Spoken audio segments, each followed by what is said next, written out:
Hello everyone, I'm Leon Thomas Lewick. Here's your political news roundup for Friday, January 11th. There was a big question being discussed at the White House today, the question of how many U.S. troops will remain in Afghanistan after the end of combat operations in 2014. The discussion was between President Obama and Afghan President Hamid Karzai. At a news conference, Obama said that by this spring, U.S. and coalition forces will move to what he called a support role only. Military leaders have been pushing for anywhere between 6,000 and 15,000 U.S. troops in Afghanistan after 2014. The White House is expected to approve fewer, even the possibility of removing all U.S. troops. There are 66,000 U.S. forces still in the country. This year alone, that military presence in Afghanistan is costing U.S. taxpayers about $100 billion. Elsewhere inside the White House, Vice President Joseph Biden got more opinions on what to do about weapons violence.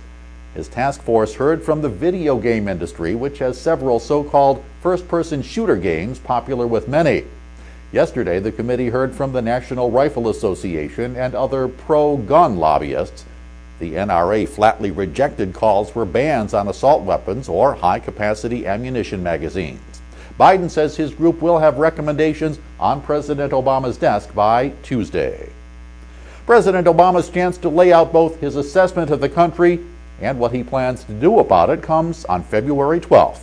The date of the president's State of the Union message was made official by House Speaker John Boehner.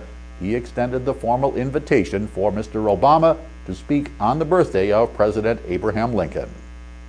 And one of the longest tenured members of Congress will leave when his term ends in 2014. West Virginia Democratic Senator John D. Rockefeller IV says he reached the right moment to leave what's been nearly 50 years in public service, including 5 terms in the Senate.